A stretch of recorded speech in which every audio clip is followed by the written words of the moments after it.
Hi, my name is Marie with JVMP Food Sculpture, and I wanted to share with you today what Jim and I are going to be doing for our next project.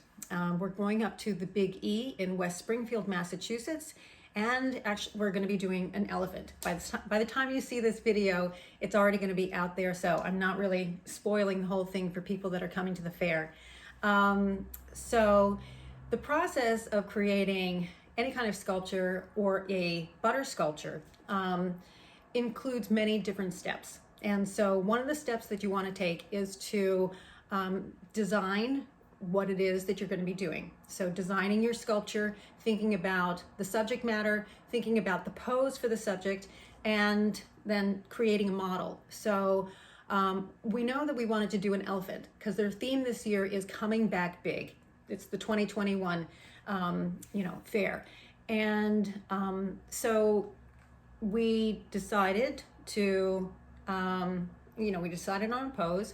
We did a drawing, and then after you do the drawing, then you do a model, basically, because I don't really do elephants that much, and so I want to be able to really study this subject before we get into the fair, and we have to do it and complete it in 10 days.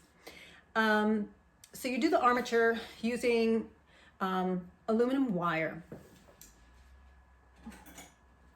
This is an example of an armature, okay, that can be used for an elephant, and it's not finished yet, so it needs the head and also the trunk, and then it would need to be secured down to a wooden base, and then you can start working with material, building it up with different material. Okay, so this is an unfinished armature. Now, once you get your armature done, you also want to pull reference information from the internet. So you want to pull pictures, all kinds of pictures of your subject. So I've done that. I've pulled many different pictures of elephants. I want all the cardinal views. So I want the front view, I want the back view, I want the left view, and I want the right view. And I want 3/4 views. I want them all. As much information as you can possibly get. And also you're going to want to pull some anatomical reference information. And I have a very good book from Goldfinger, which I love very much. And it has a very nice skeleton drawing and also muscle reference chart that he did of an Indian elephant. And so that's another thing as well to keep in mind, because there are different species of elephants. So there's an Indian elephant and there's an African elephant. So if you're doing something like this, make sure that you have the reference information for the correct species, okay? Also, let's see.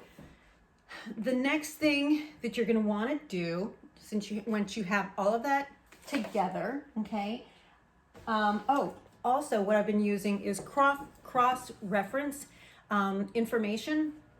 And so the cross-reference information is basically cross-referencing other animal species, so horses, dogs, and also even humans, okay? Because all of the mammal musculature and skeleton are really very related. So if there's information that I might be missing, and I know that there's going to be information missing when I'm doing the elephant, I can just kind of refer to some other, charts and information, anatomical information, and be able to kind of cross-reference that.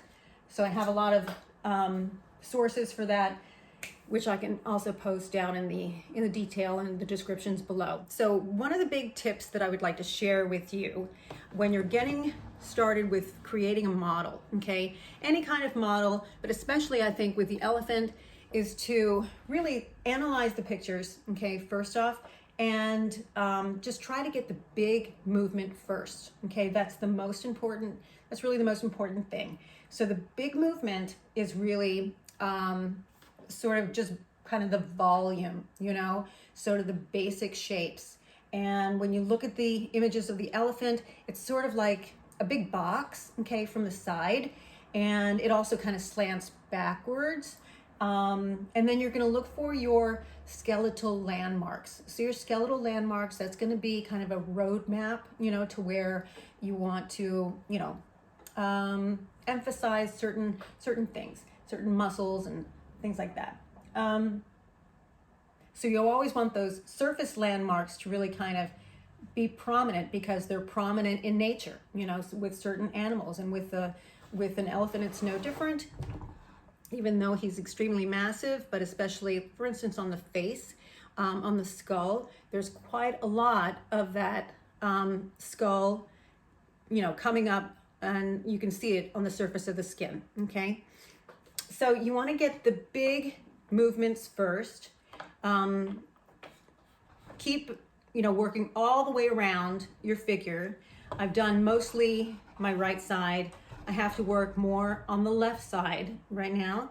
And then also another tip is to take a nice kind of a straight tool, and you're going to want to mark your axis. Okay. So you're going to want to mark and draw a line, a straight line. Okay. You can actually just lay it right down on here. Okay. And then just kind of mark where that axis is, and then do your horizontal axis across the skull at the widest point, okay? So that you have sort of a reference there. You can also do it at different points of like where the orbital sockets are, and then basically where, the temporal region, actually this is more the temporal region, this is more the orbital socket. And you can also just continue that kind of vertical line all the way, through the trunk as well, because my trunk is actually going to be kind of, comes up, and it's going to be twisting, and it's going to be holding a little sign that says the Big E.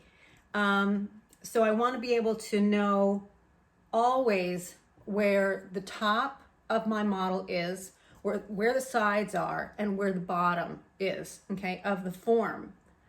So anyway, this has been a lot of fun to do. The next time I do a video, this will pretty much be finished, and I'll take you into the phase where Jim and I are going to be scaling up this particular figure, into something that we can take into the Big E and then start sculpting with in our booth and in our butter booth. So we'll see you then, and then please leave me any questions and any comments in the comments section. We look forward to seeing them. Thank you. We'll see you again.